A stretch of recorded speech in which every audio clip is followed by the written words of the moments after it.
So today is called Rocky, Rambo, King David, and Exorcists, or Defending Your Bean Field. That'll make sense at the end. Really? Welcome to the summer installment of the Men of St. Joseph for our cookout. I just wanted to give you guys a heads up on some stuff that we have lined up for this coming year. So I reached out to Father Landry and his brother Scott. So Scott Landry used to run the Boston Catholic Men's Conference. And I told him, I said, look, we're small. We can't afford, these $2,000 speakers to come in. But do you know anybody local who's got a great story? And so Scott and Father Landry gave me a bunch of names, and I've been reaching out to people. For September, we have somebody coming in who had a miraculous cure of terminal stage 4 lung cancer through Our Lady. He's going to come and give his testimony.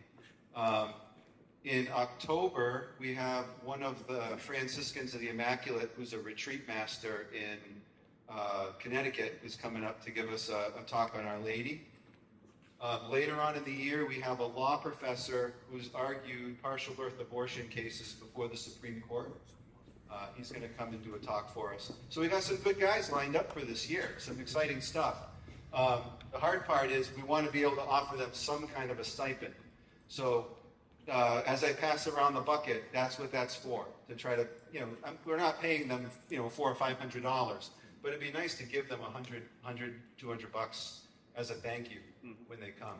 Plus, we got to pay for all the food. So I'm going to pass that around. Mark was supposed to be here to remind me, and Mark all of a sudden got pretty sick and had to go home. So we can pass that around. That's to help pay for the speakers for this year. All right. So, okay, so you got to be subjected to pictures of my grandkids, right? So what we got here is the newest Hamel, the smallest Hamel. This is Claire Patricia Hamel. My son Andrew had Claire this, what was her birthday? Flag Day. Flag Day, that doesn't help. 14. 14. So Claire was born almost 4 weeks early. So she had to be in the neonatal intensive care unit for 3 weeks. She was on oxygen, she had a feeding tube, but she's doing great. She's back home, she's gaining weight. This was her in the NICU. They gave her spa day at the NICU. This is her in the NICU, a little groggy. This is her big brother, Xavier, holding her. Come on, that's cute. That's good. That deserves an aw. All right, thank you. This is her, not really knowing what to make of us. She makes some hilarious faces. That one on the right. This is Xavier. So while Claire was in the NICU for 3 weeks, Andrew stayed there with his wife Liz. So Xavier stayed with us 24/7 for 3 weeks, and he was really missing his parents. And this is one of the twins, holding his hand and spending time with him because Xavier was really sad missing his parents. So he just took him by the hand. He said, "Come with me." It was really cool moment. A little time in the pool. He's stuck in the basketball hoop, doesn't seem to realize what basketball hoops are for. And this is them at the beach. Xavier is king of Leo is king of the tide pool over there. And that's that. So John asked me to go to his house and help him install a gate on the deck. But then while I get there and taking tools out to install the gate, he says, "Oh, Dad, you don't mind watching the twins while you do that, right?" So he gives me the twins. So I'm trying to install something on the deck, and this is what I have.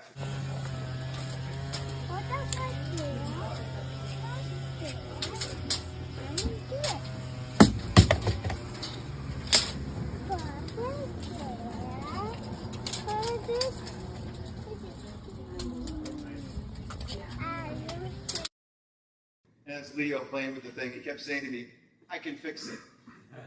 Papa, I can fix it." It was pretty cool. And then this one I thought was funny. This guy just comes walking into the room with a bucket on his head. And I'll explain what he was doing with the bucket. What are you doing? I have a box. You have a box? Yes. Why? Why is it on your He's head? not telling me why he's got a box on his head. As soon as I turned my back after shutting off the camera and walking away, he took the box, put it down, climbed up on it, and raided a pile of cookies that was on the counter. That's what he was doing with the box. Smart guy. All right, so this is Rocky, Rambo, King David, and Exorcists, or Defending Your Bean Field. I tend to take like a deep dive into stuff. I see a subject that I kind of like, or I hear something and I think it's kind of cool, and then I just learn as much as I can about it. I'm a little OCD about it. But I had heard a really cool interview with somebody who interviewed Stallone and Arnold pretty extensively. And I was like, there's a men's group talking this. So that's what you're going to get. So the idea, right? The idea that we're going to be talking about is something called grit. So grit is unyielding courage and determination in the face of hardship or danger. Unyielding courage and determination in the face of hardship. And when you hear the story about Stallone and how he made the movie Rocky, this man had incredible grit. So a question to start off with first. Do movies reflect the times, or do they make the times? Do movies reflect what's going on in a time period, or do the movies affect people and change the time period? So the action hero movies of the 1980s came on the heels of the 70s. And the 70s were one of the most depressing times in recent American history. Okay, we had the end of the Vietnam War, and the mistreatment of the vets as they came back, all the division in the country about the war and protests. We had Watergate that was fresh on everyone's mind, right? We had even the movies at the time were depressing, where you didn't really know if someone was really a villain or really a hero. We had gas shortages and lines in the pump. The economy was in the toilet. The 70s were a pretty depressing time. And Jimmy Carter had a really famous line in his 1979 address to the nation. And tell me if this doesn't sound like today. He said, "It's a crisis that strikes at the very heart and soul and spirit of our national will. You can see this crisis in the growing doubt about the meaning of our own lives and the loss of a unity of purpose for our nation." Tell me that doesn't sound like today, right? What is the meaning of life? What is the meaning of our life? We have no unity of purpose in our country right now, right? We're more divided than ever. It sounds like it could be from today. And it was on the heels of that Rocky Balboa bursts onto the scene, right? It takes the nation by storm. He wins he didn't actually win Best Actor, but the movie won 3 Oscars. And everyone remembers the training montages, right? Everyone remembers the theme song. It's this movie, for anybody younger who didn't live through the 80s, it's this movie about a down-on-his-luck poor boxer who's overcoming every obstacle in life. He has absolutely rugged determination, won't give up against all odds. He gets to fight against the heavyweight champion of the world and loses, but he goes the complete distance against him. But at the time, just before making Rocky, Stallone's career was absolutely in the toilet. He had moved to New York City. He knew he had it within him to be an actor, but nobody wanted to cast him in anything. He had backup roles as gangsters, as like extras in gangster movies that were flopping. But that snarl that he has on his face, it was because when he was born, they pulled him out a little too hard with the forceps, and they damaged a nerve on his face. So the way that his voice and his expression was because of that nerve damage. So nobody thought that he would make it as an actor, and they didn't want to cast him. So he was working just odd jobs to try to survive. He was living in grungy apartments, sometimes sleeping on park benches. He had one job as a bouncer. He had one job as a fish head cutter. He had one job cleaning the pens at the Central Park Zoo, shoveling crap.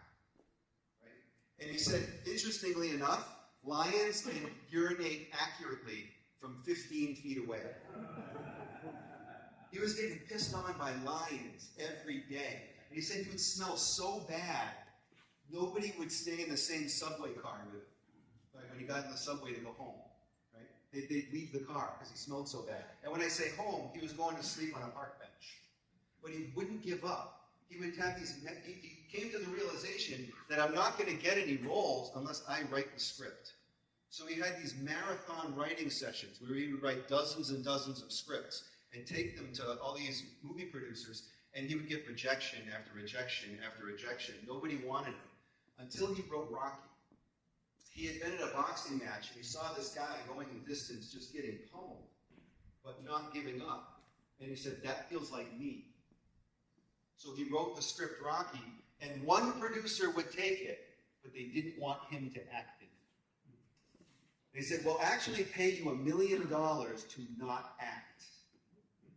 But he refused. He said, you don't get the script unless you get me as the actor, and I have to help edit and direct it. And they took it, but they only paid him $23,000.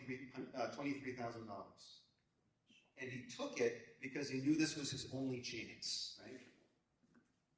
He was living on the streets. The dog that's in the movie Rocky was actually his dog, but he had to sell it just to have enough money for food during the making of the movie.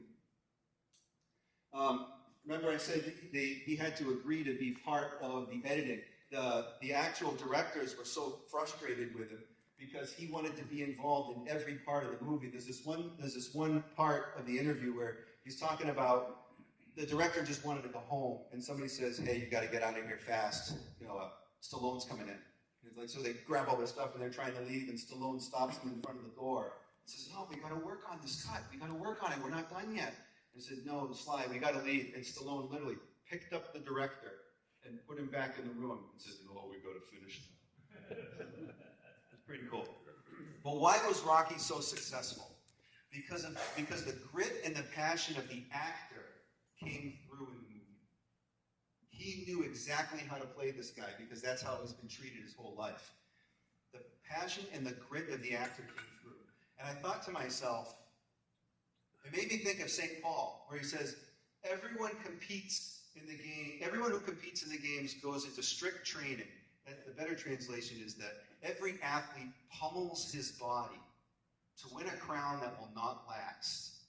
But we do it to get a crown that will last forever. It made me think of the grit of Stallone. If he would go to all of those lengths because he felt like he had something in him to make that would inspire people. Like, that's not going to last. People 2 generations later have never seen the movie. Right? Do I have that kind of grit to be a saint? We need to have that kind of grit to be a saint. Or am I just comfortable with a mediocre life? Or a mediocre faith? And that idea has been haunting me for the last couple weeks. After the success of Rocky, he gets success with another character, John Rambo. And John Rambo, the first Rambo movie was about a vet with PTSD that travels to the Pacific Northwest. He's a Vietnam vet, and he's mistreated by the people in the area, particularly by one police captain in the area. And then somebody gets killed, and they blame him for it. And he's innocent, but they're going to lock him up, and he snaps, and he goes into the woods, and the rest of the movie is him evading capture. I mean, he's special forces, so he's like disappearing like a ghost. He's setting booby traps. He actually never kills anybody in the first movie, trying to prove his innocence. And again, that movie was hugely critically acclaimed because of the treatment of the vets at the time. It actually inspired the country, but it inspired Ronald Reagan more than anything. Ronald Reagan had a famous quote where he came to an address to the nation. He said, for nearly 10 years, they told us that we were the aggressors bent on imperial conquest. It is time we recognize that ours was, in truth, a noble cause. Trying to stop communism was a noble cause. And we see the effect of communism across the world now. So he loved it so much, he actually became friends with Stallone, and he took the name Rambo on the campaign trail, and posters made. He would actually call Stallone and have these long conversations, sometimes while they were filming the movies. Like when they were filming Rambo 3 on location, the director kept getting mad because Stallone kept disappearing, and he's on the phone, and he's yelling at him, not realizing he's on the phone with Reagan discussing foreign policy, like during the makings of the movies. It sparked a kids' cartoon. It sparked toys. It was a rated R movie. Kids weren't watching it. I don't know why it made toys. But why was Rambo so successful? It showed that the strength of men was needed. Right? The strength of men was needed. I think that's something that needs to be brought back.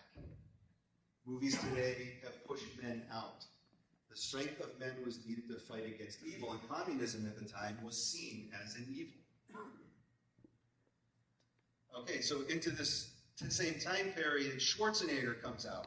And Schwarzenegger becomes a major star with the Terminator franchise and with Predator. He had a few other movies as he was gaining in popularity, but then the Terminator, his career really exploded. Schwarzenegger's an interesting character. None of his characters that he played were actually very inspiring characters. I didn't feel like they really taught us anything about our faith.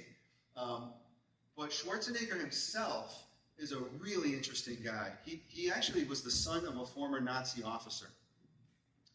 And he was beaten regularly by his father. His father would tell him, why aren't you smarter? Why aren't you stronger?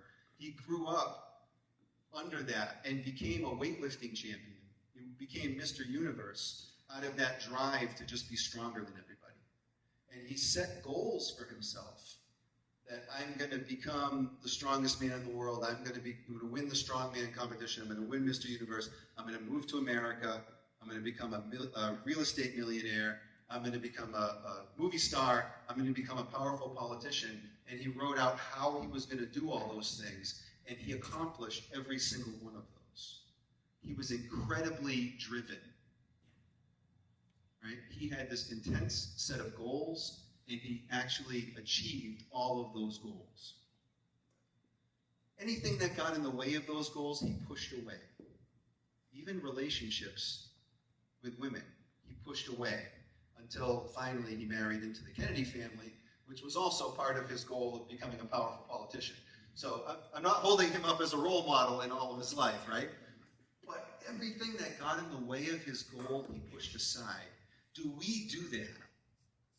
Am I so focused on my faith that I will push away anything that gets in the way of that? Am I willing to push away anything that gets between me and Christ? Do I try to please God in everything that I do? Or am I honest with myself and realize I usually just try to please myself without displeasing him too much? Right? I think we can learn a lot from Arnold about the intensity of his focus on his goals. All right, so Sly and Arnold were the special effects in the 80s, right? Their bodies were the special effects.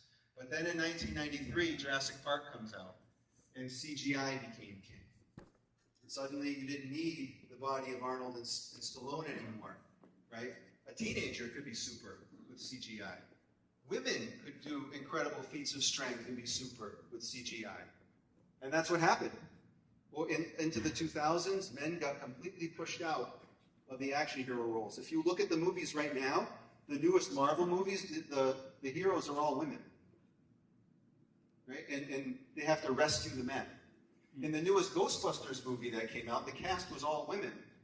And the secretary was a male bimbo. Right? This is what they're doing to us in culture. This is what they're doing to us as men. It's been a cultural war against the father. And it's calculated. Because if you can get the father out of the way, if you can make the father think he's ridiculous, if you can make him think he doesn't have what it takes, if you can make him afraid, if you can get him out of the way, the devil can get at your family. Sister Lucia, Mary told Sister Lucia that in the final days, the greatest attack would be against the family, and that's what we're living in. It's a complete cultural war against the father. The devil wants you out of the way to go after your family. So how do we live our faith with grit to lead and protect our families? We can learn a lot from two things. We can learn a lot from Navy SEALs and exorcists about how we can live our faith with grit. There's a man named Don Rosso. He was a Navy SEAL. So he was actually a part of SEAL Team 6. And he had a massive conversion. He's Catholic. He's a Catholic speaker. And he's actually spoken with Chris Stefanik. So if you want to go home and listen to some of his interviews, Google Chris Stefanik, Dom Rosso, YouTube, and you can watch his interviews. Dom says that men can accomplish just about anything if they don't focus on what's in front of them. They don't focus on the conflict. They don't focus on the odds. They focus on why they're doing it. He said men can accomplish just about anything. Men can accomplish just about anything if they have a strong enough why. So he said that every year there are 300 men that try out for the Navy SEALs. But by the end of it, only about a dozen of them make it. He said out of those dozen that make it, had a very strong why. That when they're doing the drowning training, or they're at the peak of pushing themselves to exhaustion, they have a strong enough why that they can focus on. For Dom, he said it was his nephew. His sister had a little boy, and he was very close to that little boy. And even when he's fighting terrorists in the Middle East, he's thinking that he's protecting his little nephew. Your why has to be really strong. That's why only a dozen make it out of the 300. So our why, we're going to have grit in practicing our faith if our why is strong enough. Have you guys ever heard of David's mighty men? Okay, so hardly anybody has. Okay, these guys were actually the action heroes of the Old Testament. So picture King David, right? David was anointed to be king by the prophet Samuel. But there was a problem. There was already a king. Saul was king at the time.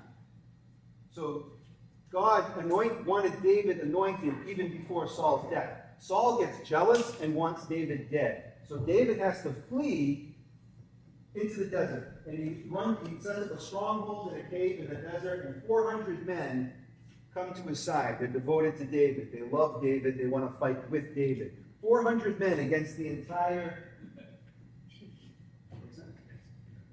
Oh, the battery is awesome.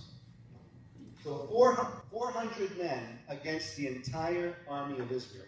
So for 10 years, they fight with guerrilla warfare for 10 years. Out of that 400, 30 were his elite fighting unit, and out of that 30, 3 of them were basically Marvel action heroes. Okay? So there was one battle where the Philistines are attacking because they know that David's going to be anointed the king. They know the promise that God has made about establishing a great kingdom. They want to invade and wipe out David before this happens. So the Philistine army is advancing. David's army, he is king at that point. His army retreats and runs and leaves David on the battlefield, except for his mighty men. So these 3 men stand with him. The first one, his name's Joshua. He actually kills 800 men with a spear in one day. 800 men in one day with a spear. I mean, can you imagine fighting people with like a spear? What is that? It's a point on a stick, right? He represents grit in the face of overwhelming odds. I mean, how did he feel after the first 100, the second 100, the third 100, 700? When is this going to end? Right? But he loved David so much, he wouldn't leave David's side. Right? 800 men in one day. Do you ever at home know what that feels like? That the odds are against you. Whether it's at work, your finances, your marriage, your kids. Are your kids struggling with something that's just way over your head? You have no idea how to deal with it. Do you ever feel like you have overwhelming odds against you? The next one, Eleazar. We don't know how many he killed, but he fought for so long that his hand cleaved to his sword. Have you ever worked with tools so long that your hand just cramps around the tool and you have to use your other hand to open it up, right? He fought for so long his hand became part of the sword. He couldn't let go of it. Overwhelming fatigue. Grit in the face of overwhelming fatigue. And this last one, Shammah, represents grit in the face of an insignificant assignment. It doesn't say how long he fought. It doesn't say how many he killed. All it says is that he took his stand in a bean field and refused to give any more ground, and he won a tremendous victory. In a field of beans, right? An insignificant assignment. How many times in life do we feel like we have an insignificant assignment? Whether it's at work, you ever sit there and think, does my job mean anything to anybody outside of my company, right? Am I doing anything in my job? Do I mean anything? Right? We look at our families. Do we ever think that as just an insignificant assignment. Like, it's just my little family. At men, a lot of men sit there and look at the mirror sometimes in the morning and think, what am I doing with my life? Right? We feel like we're living an insignificant assignment. You want to know the secret? There is no such thing as an insignificant assignment. Because God is the giver of your assignment. Think about this. Out of the billions of people that are alive in this world right now, how many of them care about their kids? None of them. You're it. You are the only one who cares about your kids in this world, right? Now think about this. God knew them before he created them. He knew every hair on their head. He knew what their pain would be in life. He knew what their struggles would be in life. He loved them infinitely, and he died for them as if they were the only ones to ever live. That's how much he loves your family. And then he gave them you. And he knew you. He knew what your weaknesses are. He knew how you would fall, how you would mess up. And still, he gave you these people to take care of you. That's how much God believes in you. There is no such thing as an insignificant assignment. Now, given that, we live in a time where we're under more attack than at any other time in history. Our kids are under demonic attack more than any other generation, right? Especially when you start looking at social media and the internet and the amount of just horrible stuff that's just 2 clicks away from your kids. The devil has inflicted massive wounds on our families. Whether it's depression, whether it's addiction, we all have it in our families. Whether it's gender problems that our kids are having. It's not, if any of these things are in your family, and they are, it's not your fault. Think about that. It's not your fault. We are under more attack than any generation in history. And the devil knows every weakness of your kids, and he's patient. He'll wait. And he'll spring at the last minute. So, what do? How do we protect our families? Because we're up against forces that are bigger than us. Oh, it's good to listen to good exorcists. So if you want to know how to protect your family, listen to the ones that are on the front lines, right? And there's a couple of really good ones right now. You can look up some of the Interview with an Exorcist on Ascension. I like this one in particular, Father Chad Ripperger. He's got a couple of points for us as men in how to defend our families and protect our families. And number one is have grit in maintaining your state of grace. You have to maintain your state of grace. And have grit, have unyielding courage and determination to maintain our state of grace. Why? Because when you're in a state of grace, you have divine life infused into you. You have divine life in your soul. God, the whole entire Trinity is in you. And you have infused virtue to guide your family. Faith, hope, love, prudence, fortitude, strength. It's infused in you if you're in a state of grace. How about the gifts of the Holy Spirit? Would anybody like a little more wisdom? Understanding? How about knowledge? You have no idea what to do. Wouldn't it be nice if the Holy Spirit would tell you what to do, direct you, give you counsel? God promised that he will if we maintain our state of grace. In mortal sin, you lose that. Your soul is dead. Divine life is gone from inside of you, and you actually can't merit anything by your prayers. When you're in a state of mortal sin, you've lost that state of grace, your prayers for your kids don't merit anything. Right? You leave them unprotected. Father Ripperger said that he's had experiences where these whole families will come to confession, and the father comes to confession first, and he confesses habitual mortal sin in a particular area. And then the kids will go to confession afterwards, and the kids who have no knowledge of the father's sin, the kids all start confessing horrible temptation to the same sin. The father, not in a state of grace, His prayers don't merit anything for his kids, and the door to the family has been opened for the kids to be horribly tempted.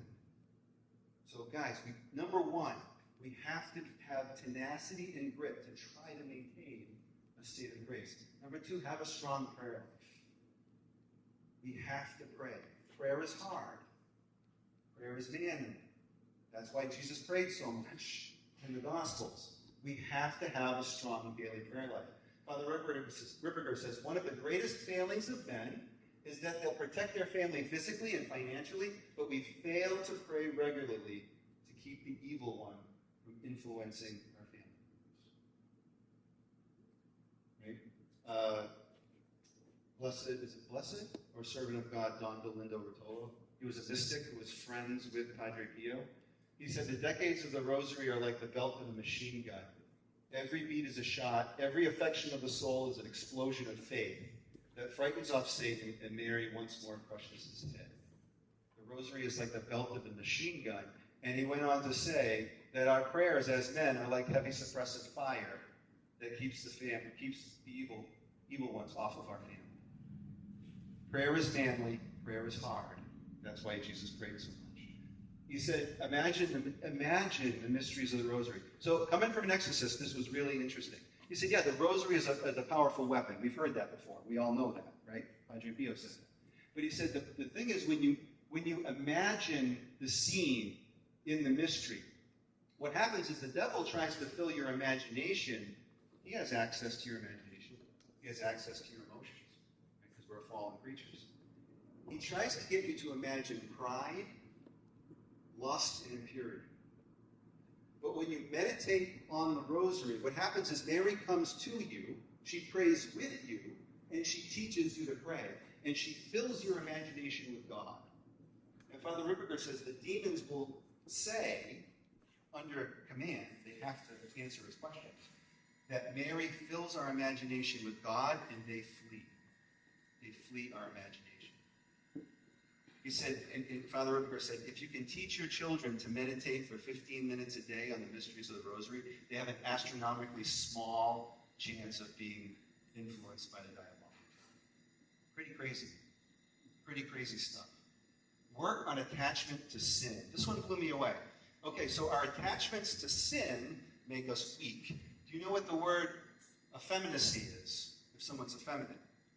Effeminacy actually has a definition, a Catholic definition, and it means softness due to attachment to sin and pleasure, causing the failure to pursue what is hard or arduous. You're attached to sin, so you get soft, and you won't do what's hard. Well, to take care of our families, we have to do a lot of things that are hard. Right? To step in and discipline when we need to discipline, to say no when we need to say no, to go to work when we don't want to go to work. Right? There's a lot of things we have to do that are hard, but if we don't pray and we're attached to sin, we become soft. The devil knows your defects and attachments way better than you do. The devil is more brilliant than the smartest human who's ever lived. He knows your weaknesses, and he'll just wait. And he'll wear you down over time if you're not aware of what your weaknesses are, right? We have blind spots. We go through life without paying attention to what our weaknesses is. We think we're great, but in reality, we kind of suck in a lot of ways, right? So what is one of the ways? So he said, Our Lady actually merited something for you. In the fourth joyful mystery, the presentation in the temple, right? When the prophet Simeon takes Jesus and he prophesies about Jesus, but then he says, and a sword will pierce your heart, to Our Lady. A sword will pierce your heart, that the thoughts of many hearts may be revealed. What Father Ripperger said was that she merited the grace to reveal to you what your defects and attachments are. If you ask her, and you pray about it, and you listen, things are going to pop into your head. You'll be driving, and you'll be thinking, oh, yeah, I keep messing up with that. Oh, I never thought of that before. Right? She'll reveal it to you. She obtained that grace for you. Our Lady, especially under the title of Our Lady of Sorrows. Devotion to the saints especially Padre Pio. He said in 70% of the exorcisms he performs, Padre Pio shows up and beats the crap out of the demons. 70% of the time. And he was blown away by this. And finally, he started commanding them to tell him why. Why is Padre Pio keep showing up and beating the crap out of him? And the demons, under command, had to say to him, because of his devotion to Our Lady during his life. And he was so devoted to Our Lady that this is a special grace he's been given. Do you guys get that? Devotion to Our Lady, meditating on the rosary. She'll show you what your attachments are. Padre Pio, she'll send Padre Pio. Pretty wild. Right. And finally, we cannot do it alone. We can't be the 80s action hero, the one-man Rambo army against the entire army. We can't. It's not going to happen. We need other men to be able to live this. Like one of my favorite lines in Scripture is, as iron sharpens iron, one man sharpens another. David had 3 men that had his back. Right? Do we have that? Do you have 3 or 4 men in your life that when you're going through the hardest thing you could think of, when you feel like you're against overwhelming odds, overwhelming fatigue, completely insignificant, the devil's beating you up in the corner, do you have 3 or 4 men that you can call and that'll have your back? Right? Most of us don't. We're living in a time period right now where we're more and more isolated. We have these devices in our pockets and we think we're connected to everybody, but we're actually more isolated than ever before.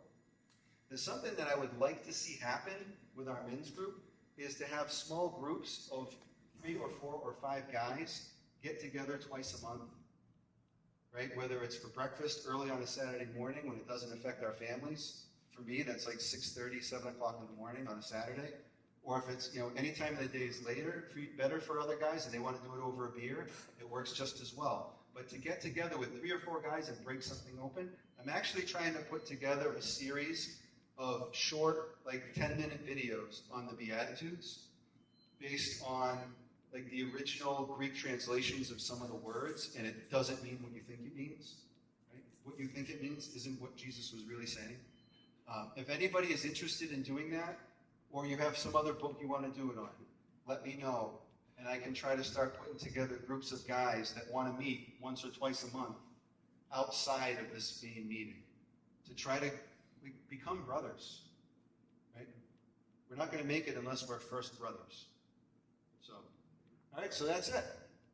That's Rocky, Rambo, King David, and Exorcists. Hope you heard something you had never heard before, especially the Padre Pio thing. I think the safe ground that no one's ever heard that before. All right, and that's it. Thank you, guys.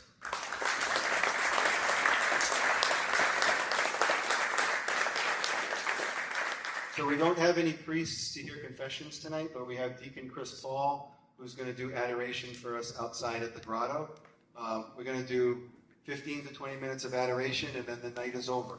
So if everybody, the chairs are already out there from when we ate dinner, so if you just want to grab a chair and set it up in front, for you to sit in front of the grotto, we'll meet outside.